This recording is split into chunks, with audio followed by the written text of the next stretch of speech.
কাদিয়ানীদের অন্যতম আকীদা সাইয়্যিদুল মুরসালিন খাতামুন নবিয়্যিন তাজদারে মদিনা সরকারে দো আলম রাহমাতাল লিল আলামিন শফিউল মুজনিবিন মুহাম্মদুর রাসূলুল্লাহ সাল্লাল্লাহু আলাইহি সাল্লাম শেষ নবী না, নাউযুবিল্লাহি মিন যালিক। মুহাম্মদ সাল্লাল্লাহু আলাইহি সাল্লামকে যারা শেষ নবী মানবে না তাদের ঈমান থাকবে। এই কাদিয়ানীদের অন্যতম আকীদা খতমে নবুয়তে বিশ্বাসী না, এজন্য তারা মুসলমান না। যারা খতমে নবুয়তে বিশ্বাসী না তারা কি না?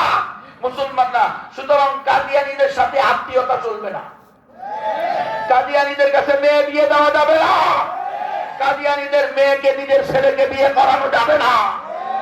কাদিয়ানীদের সাথে কাফের মুশরিকদের সাথে যে আচরণ, কাদিয়ানীদের সাথেও একই আচরণ। মাসলা পরিষ্কার করে রাখেন। এদিক দিয়ে 51তম মাহফিল হবে, ওদিক দিয়ে আপনি কাদিয়ানীর কাছে মেয়ে বিয়ে দিবেন, এই মাহফিলের লাভ কি? এদিক দিয়ে মাহফিল হবে, ওদিক দিয়ে আপনার মেয়েকে ক্রিকেট খেলোয়াড় বানাইবেন, ফুটবল খেলোয়াড় বানাইবেন, তাহলে মাহফিল হয়ে লাভ কি? এখান থেকে প্রতিজ্ঞা করেন, কোরআন বিরোধী, ইসলাম বিরোধী কোন কাজে আমি নিজেও শরীক হব না, আমার সন্তানকেও শরীক হতে দিব না। তাহলে না এই মাহফিলের ফায়দা বুঝে আসবে, কল্যাণ দৃশ্যমান হবে। না যে মাহফিল হয়ে লাভ কি হইলো, হুজুর বক্তা সাহেবের কিছু পয়সা হইলো, মাদ্রাসা ওয়ালাদের কিছু কালেকশন হইলো, আপনারা যেই লাভ সে গদু।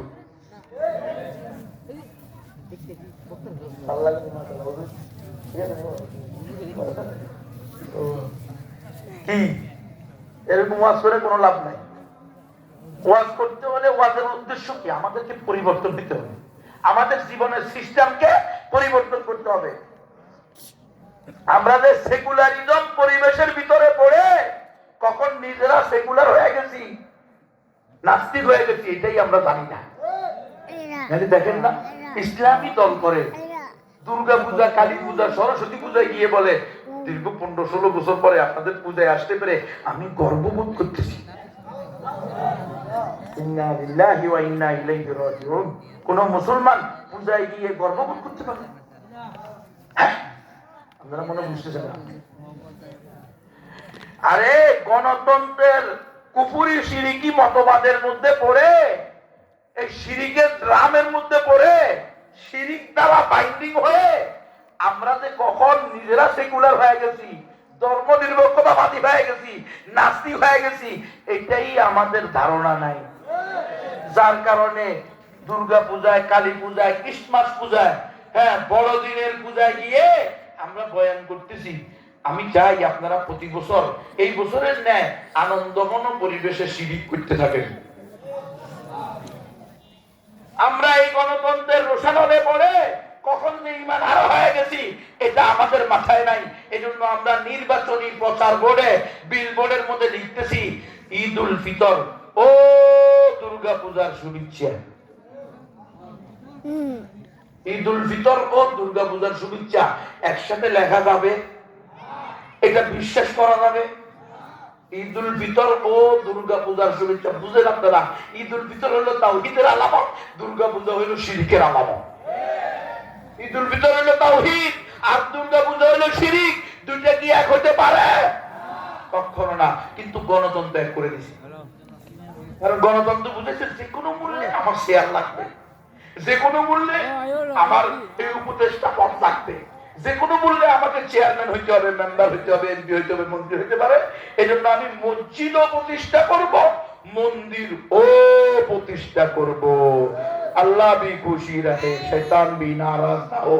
তো আল্লাহ খুশি থাকবো না থাকবো পরের কথা, তুমি নিশ্চিত মুনাফিক। যারা আল্লাহকেও খুশি রাখার চেষ্টা করবে, শয়তানেরও অসন্তুষ্ট করতে চাইবে না, তাদেরকে ঈমান নিয়ে বাঁচা সম্ভব? আল্লাহ সন্তুষ্ট হলে শয়তান অবশ্যই অসন্তুষ্ট হবে, এটাই তো স্বাভাবিক। হুজুর আমি 30 বছর ধরে এই মসজিদে আছি, আলহামদুলিল্লাহ একজন মুসল্লিও আমার বিরুদ্ধে নাই। 100 আমার পক্ষে। এদের মধ্যে চোর আছে, ডাইলখোর আছে, খাইলখোর আছে, তারপরে ইয়াবাখোর আছে, এদের ভিতরে ধর্ষক আছে, এদের ভিতরে টেন্ডারবাজ, সাদাবাজ, ঢাকায় গুন্ডা, মাস্তান আছে না? নেই? সবাই তোমার উপরে সন্তুষ্ট থাকলে তুমি তো গোলালু হুজুরে না। সবাই তো সন্তুষ্ট থাকার কথা না। তুমি যখন সুদের বিরুদ্ধে কথা বলবা, সুদখোরদের গায়ে আগুন লেগে যাবে। তুমি যখন বেপরদার বিরুদ্ধে কথা বলবা, বেপরদার দইয়ুসদের গায়ে আগুন লেগে যাবে। তুমি যখন ঘুষখোরদের বিরুদ্ধে কথা বলবা, ঘুষখোরদের গায়ে আগুন লেগে যাবে। তুমি কেমন লোক? তোমার উপরে কেউ অসন্তুষ্ট না, অথচ রসুলের উপরে কত অসন্তুষ্ট ছিল। রসুলের উপরে কি 100% মক্কা মদিনাবাসী সন্তুষ্ট ছিল? তো রসুল যেখানে কি ছিল, সবার কাছে 100% সকল কাফের মুশরিক বেঈমানের কাছে সমাদৃত ছিল না। তুমি কেমনে সমাদৃত হয়ে গেলা? তাহলে বোঝা গেল তোমার কার্যক্রম, তোমার মিশন, তোমার মিশন রসুলের মিশনের সাথে মিলে না। রসুলের মিশনের সাথে মিললে তোমাকেও পালাইতে হইতো, তোমাকেও জেল খাটতে হইতো, তোমাকেও গালমন্দ শুনতে হতো, তোমাকেও পাথর খেতে হতো, তোমাকেও থাপ্পড় খেতে হতো, তোমাকেও চর খেতে হতো। কখনো তুমি থাপ্পড় দিতা, কখনো থাপ্পড় নিতা, কিন্তু ইসলামকে পরাজিত হতে দিতা না। আজকে তুমি গোলালু মার্কা, এজন্য ইসলাম পরাজিত হয়, মুসলমানদেরকে ধ্বংস করা হয়, ঈমান নিয়ে চিনিমিনি গেলা হয়, মুসলমানদেরকে খ্রিস্টান বানানো হয়, কাদিয়ানি বানা হয়, মুসলমানদেরকে কোয়ান্টাম মেথডের পূজারী বানানো হয়, মুসলমানদেরকে হিজবুত তাওহীদের নামে মুশরিক বানানো হয়। তোমার কোনো পেরেশানি আসে না। বোঝা গেল তুমি রসুলের ফিকিরওয়ালা, রসুলের উম্মত না। রসুলের ফিকিরওয়ালা হলে তো তোমার ঘুমিয়ে আসবে না, তুমি রাত দিন একাকার করে ফেলবা। আল্লাহর জমিনে আল্লাহর দিন পরাজিত, আমি কিভাবে সুখে থাকতে পারি? আল্লাহর জমিনে আল্লাহ রসুলের ইজ্জত নিয়ে ছিনিমিনি খেলা হচ্ছে, আমি কিভাবে স্ত্রী সন্তান পরিবার নিয়ে আরামে ঘুমাইতে পারি? এটা হলো প্রকৃত আশিকের দাবি। এটা আশিক তো রসুলের না, সমস্যা গেছে আশিক হলো জিলাপি, আশিক হলো হালুয়া, আশিক হলো বিস্কুটে। আশিক যদি প্রকৃত আশিক কারা? প্রকৃত আশিক হলো তারা যারা রসুলের গাড়িটাকে পাওনা বুঝিয়ে দেওয়ার অপরাধে, তথাকথিত অপরাধে আজকে ফাঁসির রায় নিয়ে জেলখানায় পড়ে আছে। এরা হলো প্রকৃত আশিক। আর আপনারা আর আমরা হইলাম মুনাফিক আশিক। আমরা কি আশিক রে? মুনাফিক আশিক। মুনাফিক মুখে বলি রসুলের আশিক, আর কাজে কর্মে রসুলের গাড়ি দাতা, আর আমি একসাথে বসে চা খাই। এটা কি কোশ্চিন কালেও হতে পারে? কখনো নয়। মুসলমান, ইসলাম ছাড়া তোমার কোথাও কোনো মুক্তি, কামিয়াবি, সফলতার সুযোগ নাই। চিন্তা করাটাও বেকার, স্বপ্নে দেখা তো বেকারই। স্বপ্নে তো কত ধরনের কত কিছু দেখে। গণতন্ত্র দিয়ে ইসলাম প্রতিষ্ঠা করবে। কোন গণতন্ত্র দিয়ে ইসলাম প্রতিষ্ঠা করবেন? যেই গণতন্ত্র সকল ধর্মকে সঠিক বলে। গণতন্ত্রের কাছে সকল ধর্ম সঠিক না, একমাত্র সঠিক ধর্ম ইসলাম। কথা কয় না তো। গণতন্ত্রের কাছে হ্যাঁ, government of the people, for the people, by the people. যেই গভর্নমেন্ট হবে মানুষের কল্যাণে, মানুষের জন্য, মানুষের আইন দ্বারা পরিচালিত, ওই গভর্নমেন্ট, ওই সরকারের কাছে সকল ধর্ম সঠিক না, একমাত্র সঠিক ধর্ম ইসলাম।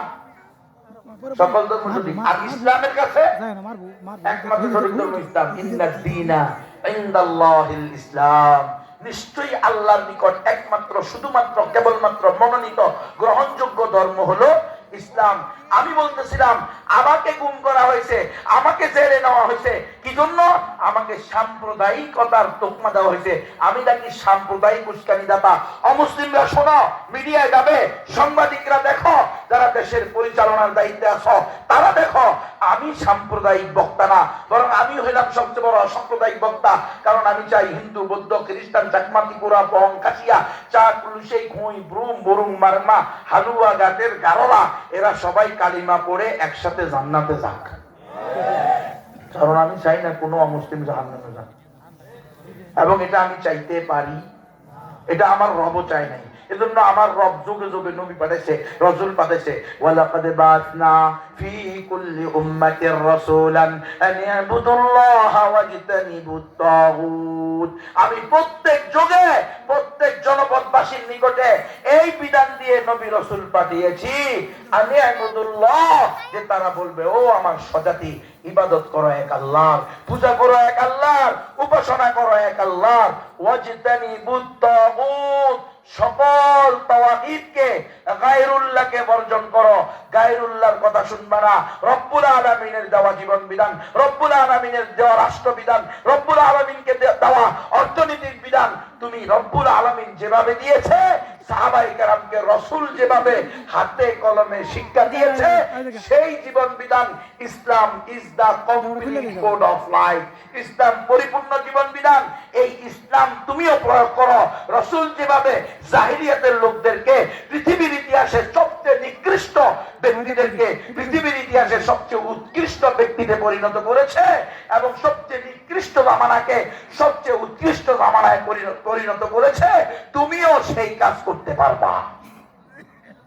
কিন্তু শর্ত হলো ইসলামকে কি করতে হবে? নিজের জীবনে, পরিবারের জীবনে, ব্যক্তির জীবনে, রাষ্ট্রে, সমাজে, পরিবারে, অর্থনীতিতে, সমাজনীতিতে, রাষ্ট্রনীতিতে, রাজনীতিতে সব জায়গায় ইসলাম লাগবে। আর এখন ইহুদি খ্রিস্টানরা আমাদের হুজুর ওয়াজ মাহফিলে রাজনীতি জানিয়েন না, ওয়াজ মাহফিলে রাজনীতি আনবেন না, জুমার বয়ানে রাজনীতি আনবেন না, তবলিগে রাজনীতির আলোচনা করবেন না, ইসলামী মহাসম্মেলনে রাজনীতির আলোচনা করবেন না। কেন? ফসলুদ্দিন আনিদ দাওলা। এরা বলতে চায় রাষ্ট্র চলবে কুফরি জীবন বিধান দিয়ে আর ব্যক্তি চলবে আল্লাহর দেওয়া জীবন বিধান দিয়ে। ও ব্যক্তি, তুমি যদি শুধু ব্যক্তিগত ইসলাম মানো, তুমি যদি সর্বক্ষেত্রে ইসলাম প্রয়োগ না করো, তাহলে তুমি পরিপূর্ণ মুসলমান হতে পারবা না। অথচ রব্বুল আলামিনের ঘোষণা, উদখুলু ফিস সিলমি কাফা। ও আমার বান্দা বান্দীরা, তুমি আংশিক ইসলাম পালন করলে হবে না, পরিপূর্ণভাবে ইসলামে প্রবেশ করতে হবে। ওয়ালা তামুতুন্না ইল্লা ওয়া আনতুম মুসলিমুন। পরিপূর্ণ মুসলমান না হয়ে মৃত্যুবরণ করিও না। বিধান কার? আল্লাহর। পরিপূর্ণ মুসলমান হইতে হলে তোমার ব্যক্তিগত জীবনে যেভাবে তুমি প্র্যাকটিসিং মুসলিম হইবা, তোমার রাষ্ট্রীয় জীবনে, তোমার রাজনৈতিক জীবনে, তোমার অর্থনৈতিক জীবনে, সেখানেও তোমাকে তোমার কোর্ট কাছারিতে, আসার দরবারেও তোমাকে অবশ্যই ইসলামকেই প্র্যাকটিস করতে হবে। আমাদেরকে দীর্ঘদিন ধরে এই সমস্ত ভুলভাল বোঝানো হয়েছে যে মাহফিলের ভিতরে রাজনীতির আলোচনা করা যাবে না। কেন? রাজনীতি কি ইসলামের বাইরে জিনিস? মুসলমান রাজনীতি করবে কি কুফরি তরিকায়, শিরকি পদ্ধতিতে? না, মুসলমানের রাজনীতিও তাওহীদি পদ্ধতিতে হবে, ঈমানের পদ্ধতিতে হবে, ইসলামের পদ্ধতিতে হবে, আল্লাহ আল্লাহ রাসূলের দেওয়া পদ্ধতিতে হবে, আব্রাহাম লিঙ্কনের পদ্ধতিতে হবে না। যতদিন আমরা আব্রাহাম লিঙ্কনের পদ্ধতি থেকে বের হব না, ততদিন আমাদের গোলামীর জিন্দেগি শেষ হবে না। কখনো দিল্লি, কখনো ওয়াশিংটন, ঘুরে ফিরে সেকুলারিজম। আপনি কখনো দিল্লির দালালি করবেন আর কখনো ওয়াশিংটনের দালালি করবেন। মাঝখানে আপনি ঠিকই সেকুলারিজম, নাস্তিকবাদে বিশ্বাসী হয়ে ঈমান হারা হয়ে দুনিয়া থেকে যাওয়া লাগবে। এজন্য আমি বলতেছি, আমার আল্লাহ সকল মানুষের জন্য ইসলাম ধর্ম পাঠিয়েছেন, শুধু মুসলমানদের জন্য পাঠান নাই।